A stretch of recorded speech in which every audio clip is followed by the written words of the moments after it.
মা কাঁদলে জানেন তো আমার মনটা ভীষণ খারাপ লাগে, কারণ আমার জীবনে আমার মা ছাড়া আর কেউ নেই, মাই আমার সব। আজকে ওয়েদারটা না এত সুন্দর, আকাশটা পুরো মেঘলা করে আছে, সকাল থেকে আকাশটা এরকম বৃষ্টি হবে হবে, তো দারুণ লাগছে পরিবেশটা। আর এখনও বাজার বসেনি, বসতে শুরু করেছে। মর্নিং রানু, চা খেয়েছো? রুটি খেয়েছো? এখন কি করবে? কি করছিস রানু তুই? হ্যাঁ কিরে, এখন কি করছিস? ভাল লাগছে না। ভাল লাগছে না কেন? হ্যাঁ কেন রে? যা বাবা, উত্তর নেই। ওয়েলকাম টু রানুর বর্দি চ্যানেল। রানুর বর্দি চ্যানেলে আপনাদের সকলকে স্বাগত। তো আমার পরিষ্কার শুরু হয়ে গেছে। এই যে টেবিল ক্লথটা না নেই, পুরনো হয়ে গেছে, তো এই ভাবছি পর্দার কাপড় দিয়ে এই টেবিল ক্লথটা এখানে পেতে দিই। দেখুন তো কেমন সুন্দর হয়েছে টেবিল ক্লথ হিসাবে। আর সমস্ত কিছু ভালো করে ধুয়ে পরিষ্কার করে নিচ্ছি। প্রথমে ফুলদানিটা ভালো করে মেজে ধুয়ে নিয়েছি, আর এই যে ফুলগুলো ভালো করে সাবান দিয়ে মেজে ধুয়ে এগুলো একটু জলটা ঝরিয়ে নেব। তো এই যে দেখুন ফুলদানিটা কতটা পরিষ্কার হয়েছে, চকচক করছে কিন্তু। তো ফুলদানিটাও ধুয়ে নিয়েছি। এবার এটা না রোদ্রে একটু শুকিয়ে নিই, নাহলে টেবিলে টপ টপ করে জল পড়বে আর টেবিল ক্লথটা ভিজে যাবে। আর কিছু ফুলও না আমাকে কিনতে হবে, এখনও বেরোতে পারছি না, বেরোলেই কিনবো। আর এই যে দেখুন, চলুন ঝটপট টেবিলটা সাজিয়ে নিই। I love Sundarban. সুন্দরবন থেকে এটা যেন কে এনে দিয়েছিল, মনে হচ্ছে যেন এটা রূপের মা এনে দিয়েছিল যখন ঘুরতে গেছিলো। আর এই যে দুটো চশমা রাখার খাপ হাজব্যান্ড এখানে রাখবেই, অন্য কিছু কোথাও রাখতে দেবে না। তো দেখুন এই যে আমার টেবিলটা সুন্দর করে সাজানো হয়ে গেল। এবার সোফা দেখুন কি অবস্থা, এইগুলো সাজাতে হবে। এই শাড়িগুলো পরেছিলাম, তোলা হয়নি, ভাঁজ করা আছে। তো এই টেবিলটাও চলুন ঝটপট পরিষ্কার করে নিই। আর সুযোগ সময় ছাড়া তো হয় না, তো চলুন ঝটপট এটা পরিষ্কার করি। এগুলো পুছে নিই একটুতেই না, রাস্তার দিকে ঘর তো সব সময় ধুলো পড়ে আর ময়লা হয়ে যায়, কিন্তু বারবার না পরিষ্কার করলে ধুলোটা জমে জমে জমে আরও শক্ত হয়ে যায়, তখন পরিষ্কার করা মুশকিল হয়ে যায়। চলুন এই টেবিলেরও টেবিল ক্লথটা চেঞ্জ করে দিই। যা খুলেই গেল, যাকগে। তো চলুন দেখুন কীরকম সুন্দর সাজিয়েছি, একটু বলবেন কিন্তু কেমন সাজিয়েছি। আর এই যে এখানে এটা রেখে দিলাম। তো পরপর পরপর সাজিয়ে নিচ্ছি। ওখানে জনির ওষুধ আছে, ক্রিম আছে, আর এই যে এটা শুকিয়ে গেছে, এটা এই টেবিলে রেখে দিলাম। কেমন লাগছে বলুন তো? তো চলুন এবার তাড়াতাড়ি ভাতটা বসিয়ে দিই। চাল আমার ধোয়া হয়ে গেছে, দুটো হাঁড়িতে বসিয়ে দিলাম। এদিকে একটা ডেচকিতে ভাত, এদিকে একটা হাঁড়িতে ভাত। ঝটপট ভাত হয়ে গেলে রান্নাগুলো করে নেব। তো এই যে রানু যাচ্ছে, সবাই খেতে বসেছে, সবার খাওয়া হয়ে গেছে। এই যে রানুর মা, রানুর থালা তুলছে। রানু কিছুতেই টেবিলে বসে না, আপনারা জানেন, ও কিন্তু মেঝেতেই খায়। আর এই যে আমাদের জনি মহারাজ খাচ্ছে, জনি মহারাজকে খেতে দিয়ে দিয়েছি, দেখছি আমার দিকে আমি কি বলছি। আর এই যে ওর গামলায় ও খায়, আর পুচকিও খায়। তো শাশুড়ি মাও খাচ্ছে। দুপুরে দেখছি রোদটা কিন্তু আবার একটু কড়া হয়েছে। আজকে রোদের অত তেজ নেই, রোদ উঠেছে কিন্তু রোদের অত তেজ নেই। ভালোই লাগছে ওয়েদারটা, আজকে খুব সুন্দর ওয়েদারটা। এর মধ্যে ঘুরতে যেতে কার না ভালো লাগে বলুন তো? দেখি শাশুড়িকে বলি একটু চলুন ঘুরে আসি, কোথাও যাই কিনা দেখি। এই যে জনির খাওয়া হয়ে গেছে, বাটিটা এবার তুলে নেব। সন্ধেবেলা আকাশটা দেখুন কি সুন্দর লাগছে, সূর্য অস্ত গেছে আর আকাশটা লাল হয়ে গেছে। দেওরের না খুব শরীর খারাপ, হাঁটতে চলতে পারছে না। এই যে ডাক্তারের কাছে নিয়ে যাচ্ছে, এই যে আমার জায়ের মেয়ে যাচ্ছে, তনুশ্রী আর ওর বাবা, আর আমার হাজব্যান্ড গাড়ি করে ওদের নিয়ে যাচ্ছে, মানে বাইকে নিয়ে যাচ্ছে বরানগরে একজন অর্থোপেডিককে দেখাবে। অনেক দিন ধরেই ওর শরীরটা খারাপ, মানে বিছনায় শয্যাশায়ী, 2-3 দিন ধরে উঠতে পারছে না, চলতে পারছে না, প্রচণ্ড ব্যথা। তো আজকে আমি ডাক্তারের সাথে কথা বলে অ্যাপয়েন্টমেন্ট করিয়ে দিয়েছি। আর ওর মেয়েকে বললাম যা বাবাকে নিয়ে দেখিয়ে নিয়ে আয়, সকালেই ফোন করেছিলাম ডাক্তারকে।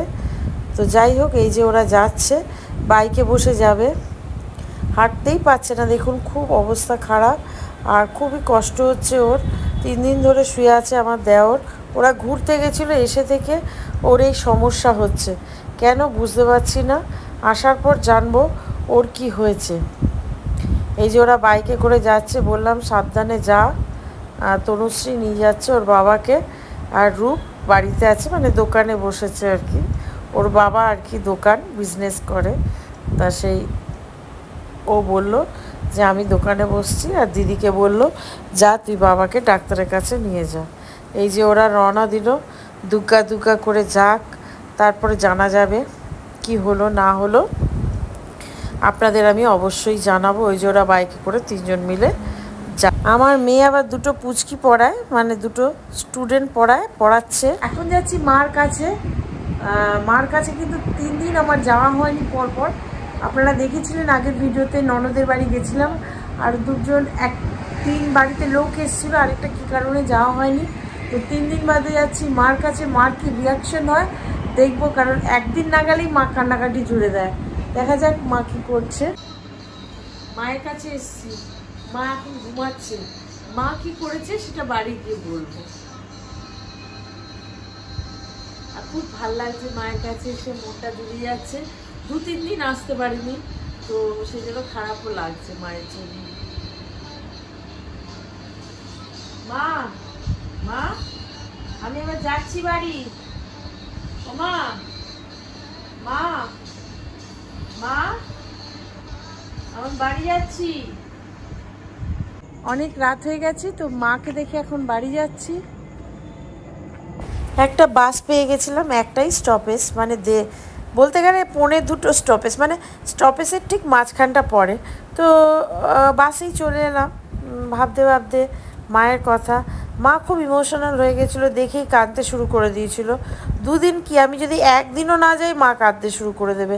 বয়স হলে না মানুষ খুব অসহায় হয়ে যায়, আর এই অসহায়ের সময় না মানুষ আঁকড়ে ধরে। আর আমি এটা বুঝি, ফিল করি। কিন্তু আপনারাও জানেন যে আমি একটা জয়েন্ট ফ্যামিলিতে থাকি, সব দিক দেখতে গিয়ে না আমি একদম হিমশিম খেয়ে যাই। কি করব বলুন। চলে এলাম, বাস পেয়ে গেছি। আর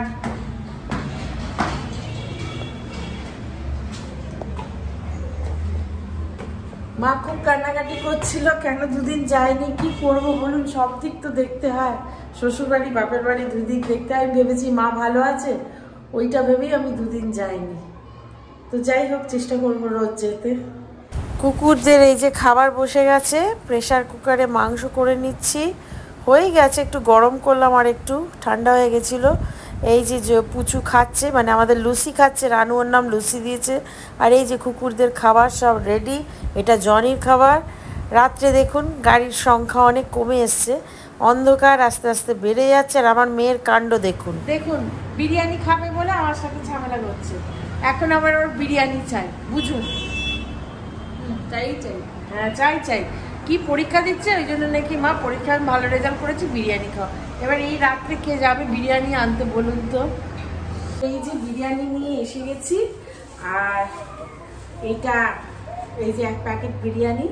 আর রানু খেয়ে শুয়ে পড়েছে, তাও রানুকে বলেছি একটু ওঠ, তুই একটু খাবি, আর আমার মেয়ে একটু খাবে, আর তনুশ্রী একটু খাবে। কেন কি অলরেডি ওরা রুটি খেয়ে নিয়েছে, খুব বায়না করছে বলে আবার গিয়ে নিয়ে এলাম। তো চলুন বিরিয়ানিটা ভাগ করে দিই। বিরিয়ানিটা ভাগ করে দিয়ে দিই, মানে একটা থালায় দিয়ে দিই, 2-3টে চামচ দিয়ে দেবো, সব এক জায়গাতেই খেয়ে নেবে। নাহলে অনেকগুলো আবার আমাকে থালা করতে হবে, থালা মাজতে হবে, অনেক ঝামেলা। রাত হয়ে গেছে আর ইচ্ছা করছে না। সবাইকে খেতে দিয়ে দিয়েছি, শাশুড়ি হাজবেন্ড সবাই খেয়ে নিয়েছে। আর এই যে বিরিয়ানিটা দিয়ে এবার এই যে ছেলেটাকে রেখেছি, এই কুকুরদের খাবার দেয় প্রত্যেক দিন 2 বেলা, দুপুরে একবার, রাত্রে একবার। আগের ভিডিওতেও আমি আপনাদের দেখিয়েছি যে ও এসছে কুকুরদের খাবার দেবে বলে। প্যাকেটগুলো নিচ্ছে গুনে গুনে, এপাড়া ওপাড়া কয়েকটা পাড়া দেয়, আর কিছু হচ্ছে পেপারের মধ্যে ঢেলে দেয়। যারা বাচ্চা তারা পেপারের মধ্যে খায়, বড়রা এই প্লাস্টিকেই খেয়ে নেয়। তো এর কাজ হলো প্রত্যেক দিন 2 বেলা এসে এই প্যাকেটগুলো দেওয়া। তো যাই হোক, আমার শ্বশুরবাড়ির লোক কিছু বলে না, মানে আমি এত বেশি কুকুর বিড়াল এদের ভালোবাসি, পশু পাখিদের, যে শ্বশুরবাড়ির লোকরা কিছুই বলে না আমাকে। এই দিক দিয়ে আমি একটু ভাগ্যবতীই আছি বলতে গেলে। তো যাই হোক, কুকুরদের খাবারটা দিয়ে দিক। জানি না মানে ভগবান আমার কপালে কী রেখেছে, তবু চেষ্টা করি সকলের জন্য ভালো করতে, সবার জন্য উপকার করতে। বাদ বাকিটা উপরওয়ালার হাতেই ছেড়ে দিয়েছি। এই যে ও যাচ্ছে। তো রাত 11:30 বেজে গেল প্রায়। ভিডিওটা আমি এখন এন্ড করতে চলেছি, মানে শেষ করতে চলেছি। তো সারাদিন ধরে যা করেছি সেগুলো আপনাদের সামনে পোস্ট করেছি। আর আজকে মাকে দেখতে গেছিলাম। মা না খুব ইমোশনাল হয়ে গেছে, বয়স হলে হয়তো মানুষ হয়। আর মা ভাবছে আমি দুদিন যাইনি, মানে আমি অনেক দিন যাইনি। আমি মাকে যত বোঝাচ্ছি যে আমি দুদিন যাইনি, মানে 2.5 দিন যাইনি, মা ততই বলে যাচ্ছে তুই অনেক দিন আসিসনি, অনেক দিন। মানে মা এখন পুরো সেন্টেন্স বলতে পারে না, যেহেতু মার পার্কিনসন ধরা পড়েছে। মা অত কথা বলতেই চায় না বা কথা বলতে পারে না। তো মা ইশারায় দেখাচ্ছে বা একটা দুটো ওয়ার্ডের মধ্যে বলছে যে না না তুই আসিসনি, মানে কোনো কথা শুনছে না। তারপরে মার সেই মানে এত কান্না, এত মানে কি বলবো, বাঁধ ভাঙা কান্না, যে একটা সন্তানের কাছে মানে অ্যাজ এ মায়ের সন্তানের কাছে মানে আমার এটা মানে সহ্য করাটা ভীষণ কষ্টকর হচ্ছিল। তো যাই হোক, মা তো এত ইমোশনাল হয়ে গেছিলাম, তখন ভিডিও করতে পারিনি মায়ের কান্নাটা। মানে ওইভাবে ঠিক ক্যামেরা ধরে মা কখন কাঁদছে বুঝবো কি করে, ওইগুলো হয় না, তো করতে পারিনি। তো মায়ের ভালোবাসা একটা সন্তানের কাছে অনেক দামি। আর সেখানে মার জন্য আমি যতটা পারি করি, কিন্তু দুদিন আমি যেহেতু যেতে পারিনি, মা এত ইমোশনাল হয়ে গেছে, এত কাঁদছে যে আমি বৌদিকেও বললাম যে তুমি তো অন্তত আমায় ফোন করে বলবে। যে বলছে মা একবারও তোমার কথা বলেনি বা জিজ্ঞাসাও করেনি, কিন্তু তুমি আসার পর মা অভিমানী হয়ে যেভাবে রিয়াক্ট করছিল, মানে সে মানে দেখার মতো, যেরকম বাচ্চারা মায়ের কাছে করে, ঠিক মনে হচ্ছিল যে মা বাচ্চা, আমি মা আর কি, মানে আমি বড় মায়ের থেকে। তো যাই হোক, মায়ের সাথে দেখা হলো সব কিছু। আর আজকে দুপুরে 2-1টা শর্ট ভিডিও করেছি। সবাই বলছে একটা দুটো করে শর্ট ভিডিও ছাড়ো, নাহলে সাবস্ক্রাইবার বাড়বে না, তাই চেষ্টা করছি শর্ট ভিডিও ছাড়ার। আর রানুর শরীরটাও একটু খারাপ ছিল, রানু ভিডিও করতে এখন আর চায় না, তাও আমি চেষ্টা করি রানুকে বুঝিয়ে বাজিয়ে ভিডিওটা করার। তো করবো, আমি চেষ্টায় আছি। গরমটা অনেক কমেছে এখন রানুর ভিডিও দেওয়ার। আর সেকেন্ড কথা হলো, দেওয়া খুবই অসুস্থ, ওর যে মেরুদণ্ডের হাড় যেটা স্পাইনাল কর্ড, সেখানে তলার দিকটা মানে গ্যাপ হয়ে গেছে, অনেকটা ফাঁকা হয়ে গেছে। এবার এটা মেজর অপারেশন হবে কি হবে সেটা ডাক্তার পরে জানাবে বলেছে। তো আজকে আমরা এক্সরে করাতাম, কিন্তু ওখানে এক্সরে মেশিন মানে এক্সরে দোকান খোলা ছিল না, কালকে করানো হবে বাগবাজার থেকে। আর রইল বাকি, খুবই অসুস্থ, দেওয়ার উঠে দাঁড়াতেও পারছে না, শুয়েই রয়েছে 3 দিন ধরে। সেই জন্য আজকে আমি আবার, শাশুড়ি বললো আমাকে সকালে তাড়াতাড়ি করে বরানগরে ডাক্তারের ওখানে ফোন করে, ওখানে আমার মেজো পিসি শাশুড়ি থাকে, ফোন করে তাড়াতাড়ি করে নামটা লেখালাম। আর সন্ধ্যেবেলা আপনারা ভিডিওতে দেখেছেন যে ওকে নিয়ে যাওয়া হয়েছিল। যখন ফিরে এলো তখন আমি জানলাম যে এই বলেছেন ডাক্তার, আর ওকে শুয়েই থাকতে বলেছে 3 মাস, আর ওষুধ দিয়েছে, আর একটা বেল্ট পরতে বলেছে। সেই বেল্টটা কীরকম কী হবে সব মাপ লিখে দিয়েছে, ওইটা নিয়ে গিয়ে মেডিকেল কলেজের সামনে থেকে বেল্টটা আনতে হবে বলেছে।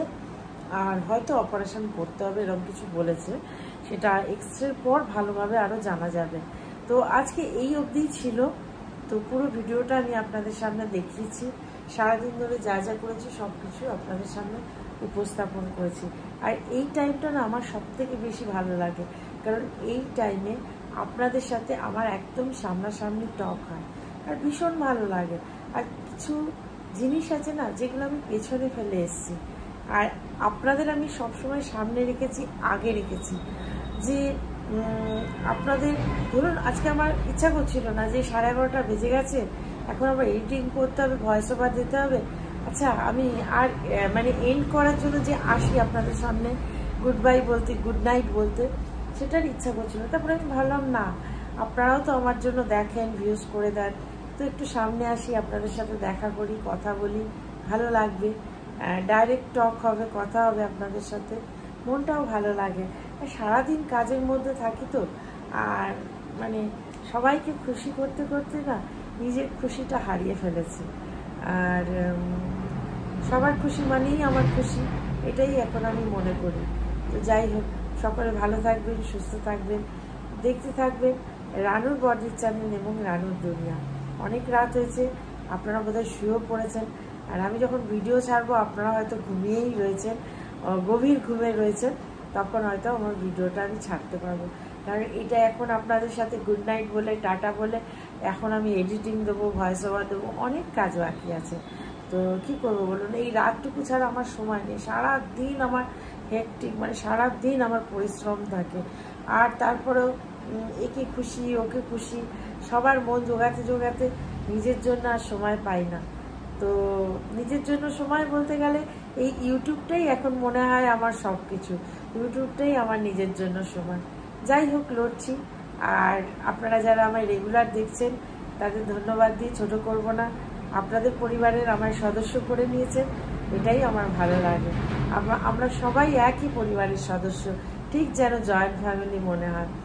তো যাই হোক, আজকে এই পর্যন্তই।